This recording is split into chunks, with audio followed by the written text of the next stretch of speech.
അഹമ്മദാബാദ് വിമാനാപകടത്തിൽ മരിച്ച പുല്ലാട് സ്വദേശിനി രഞ്ജിതയ്ക്ക് വീട് നൽകി നാട്. പുല്ലാട്ടെ വീട്ടുവളപ്പിൽ മൃതദേഹം സംസ്കരിച്ചു. സംസ്ഥാന സർക്കാരിന് വേണ്ടി മന്ത്രി വി.എൻ. വാസവൻ അന്തിമോപചാരം അർപ്പിച്ചു. എയർ ഇന്ത്യയുടെ വിമാനത്തിൽ തിരുവനന്തപുരം വിമാനത്താവളത്തിലെത്തിച്ച രഞ്ജിതയുടെ മൃതദേഹം മന്ത്രി വി. ശിവൻകുട്ടി സംസ്ഥാന സർക്കാരിന് വേണ്ടി ഏറ്റുവാങ്ങി. ശ്രീ വിവേകാനന്ദ സ്കൂളിൽ ഒരുക്കിയ പ്രത്യേക പന്തലിലേക്ക് ബന്ധുക്കളും സുഹൃത്തുക്കളും ഉൾപ്പെടെ നിരവധി പേരാണ് ആദരാഞ്ജലി അർപ്പിക്കാൻ ഒഴുകിയെത്തിയത്.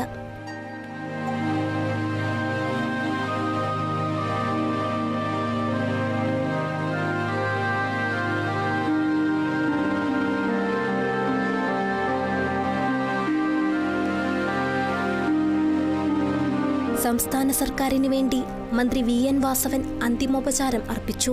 അത്യന്തം വേദനാജനകമായ സംഭവമാണ് ഗുജറാത്തിലെ അഹമ്മദാബാദിലുണ്ടായ വിമാനാപകടവും അതിനെ തുടർന്ന് ആ വിമാനത്തിലുണ്ടായിരുന്ന ഒരാളൊഴികെ ബാക്കി മുഴുവൻ യാത്രക്കാരും മരണപ്പെടുകയും ചെയ്ത സാഹചര്യം. നമ്മുടെ നാട് ഏറ്റവും നടുക്കത്തോടു കൂടിയാണ് ആ വാർത്ത കേട്ടത്. ഇന്നും അതിന്റെ ഞെട്ടലിൽ നിന്ന് നമ്മുടെ നാട് വിട്ടുമാറി. സ്കൂളിലെ പൊതുദർശനം പൂർത്തിയാക്കി മൃതദേഹം വിലാപയാത്രയായി രഞ്ജിതയുടെ പണി പൂർത്തിയാകാത്ത വീട്ടിലേക്ക്.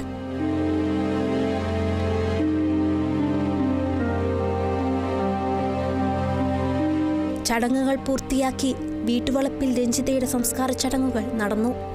Kerala vision news, Pathanamthitta.